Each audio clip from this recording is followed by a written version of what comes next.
देख रहे हैं यूपी हलचल न्यूज 24/7। हलचल सबकी नजर हमारी।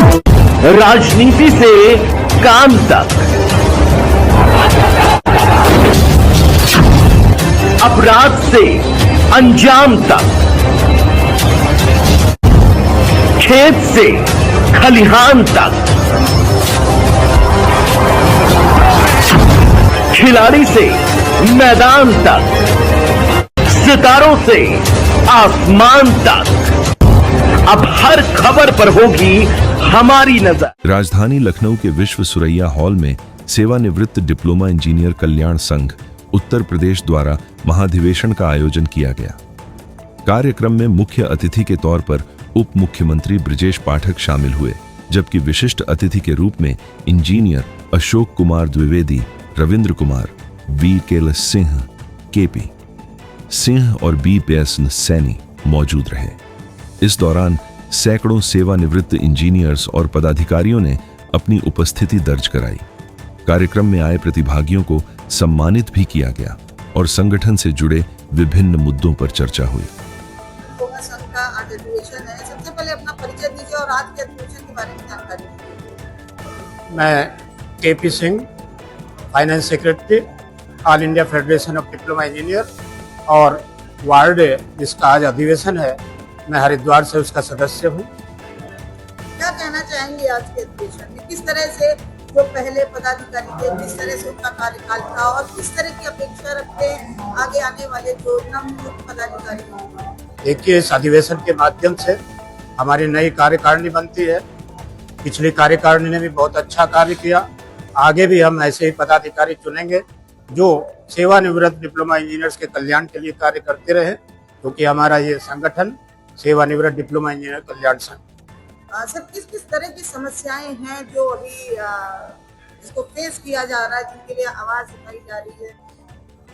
जो प्रमुख समस्या है सेवानिवृत्त लोगों की, वो ये है कि एक तो जो हमारा राशिकृत भाग पेंशन जो राशिकरण होता है उसकी कटौती 15 वर्ष करते हैं, जबकि आज ब्याज दरें कम है और वो 11 साल में पूर्ति हो जाती है।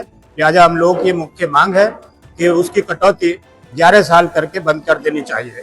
और दूसरा, जो ये 80 वर्ष पर 20% का इंक्रीमेंट देते हैं, क्योंकि केवल उन्हीं लोगों को लाभ मिल पाता है जो 80 वर्ष की आयु तक पहुंचते हैं, तो हमारी ये डिमांड है कि हर 5 वर्ष पर 5% की वृद्धि उसमें दी जाए, ताकि ज्यादा से ज्यादा लोग उससे लाभान्वित हो सके। सर, आज अधिवेशन भी है और इस दौरान कुछ अहम चर्चाएं भी की गई हैं, तो क्या उन चर्चाओं में कौन सी अहम मुद्दा रहा? अहम मुद्दा ये दोनों ही जो है, एक तो राशिकरण जो है वो 11 वर्ष बाद कटौती बंद हो और दूसरा 5 वर्ष बाद पेंशन में बढ़ोतरी हो। मीडिया के माध्यम से क्या कहना चाहेंगे, क्या मांग है आप लोगों की? मीडिया से यही है कि हमारी इन मांगों को उस रूप में प्रचारित करें ताकि हमारे संगठन का, हमारे सभी सदस्यों का इसमें हित हो सके। चर्चा हुई, सबसे पहले आप अपना परिचय दीजिए और जो चर्चा हुई उसके बारे में जानकारी दीजिए। मेरा नाम भी एस सैनी है और मैं हरिद्वार जनपद का जनपद सचिव हूँ। जहाँ तक आज के अधिवेशन की बात है हमारी, इसमें एक मुद्दा और है जिस पर सरकार का ध्यान आकर्षित किया गया है विगत 25 मार्च को भी। वो ये है कि जो 8वें वेतन आयोग का गठन हुआ है उसमें पेंशनर्स के लिए कोई भी व्यवस्था नहीं की गई है। अभी तक जितने भी वेतन आयोग गठित हुए हैं उसमें सेंट्रल एम्प्लॉयज़, स्टेट एम्प्लॉयज़ और पेंशनर्स भोगी जो है सबके लिए उसमें विचार होता था। लेकिन इस बार के अधिवेशन में जो सरकार ने वित्त विधेयक पेश किया है उसमें इसको अलग रख दिया गया है। तो हमारी डिमांड यही कि देखिए, जो भी पेंशनर्स हैं वो केवल अपना ही भरण पोषण के लिए कार्य नहीं करते हैं, तो बहुत सी सामाजिक संस्थाओं से जुड़े हुए हैं, बहुत से कार्य ऐसे करते हैं जिन पर सरकार का ध्यान नहीं जाता, आम समाज का भी ध्यान नहीं जाता।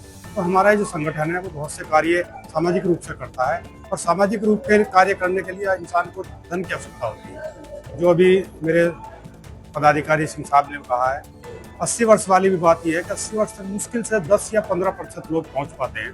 उस अवस्था में जाने के बाद आप किसी को कितना भी पैसा क्यों ना दे दें, वो उसके उपयोग का नहीं रहता है। आप किसी बच्चे से हेल्प लोगे, कहोगे 5000 निकाल लेके, वो 10,000 निकाल के खर्च करते हैं, आप नहीं कर सकते उस समय। बेहतर होगा यदि वो 5-5 साल के अंतराल पे उसको दिया जाए, उसको बेहतर एक यूटिलिटी हो सकती है। तो यही मैं कहना चाहूँगा। जहाँ तक संगठन की बात है, संगठन बहुत बेहतरीन काम कर रहा है और आगे भी करता रहेगा। जो भी हमारी योजनाएं हैं उनको क्रियान्वित करेंगे। धन की समस्या तो आगे नहीं आने दी जाएगी, भले सरकार कोई ध्यान दे व न दे, परंतु फिर भी सरकार को इस संवर्ग के बारे में सोचना चाहिए। और एक बेहतर जो सामाजिक संरचना है, कि सरकारें अक्सर क्या करती हैं, एक रोना रोती है कि भाई हमारे पास संसाधनों की कमी है। मेरा अपना ये कहना है, कोरोना काल हुआ, 18 महीने का डीए सभी पेंशनर्स का, सभी स्टेट सेंट्रल एम्प्लॉयज का कटा हुआ है। इसमें लेके कम से कम 20,000 रुपए से लेकर 1.5 या 2 लाख रुपए तक प्रति व्यक्ति का अंशदान है। किसी सदस्य ने नहीं मांगा सरकार से, ठीक है, आपातकाल था, आपने उसको समाहित कर लिया है। आज तो देश में कोई पैसे की कमी नहीं है, कमी है केवल प्रतिबद्धताओं की और आपको ये सोचने की कि आप किस सेक्टर में क्या करना है। सरकार की बहुत सी योजनाएं चलती हैं तो बिल्कुल धरातल पर नहीं है, केवल उन लोगों को दिया जाता है जो नाकारा बन रहे हैं। आप दीजिए, अगर किसी को देना है उसको कार्य करने के लिए प्रोत्साहित कीजिए, ताकि वो समाज में स्वावलंबन से अपना जीवन यापन कर सके। धन्यवाद।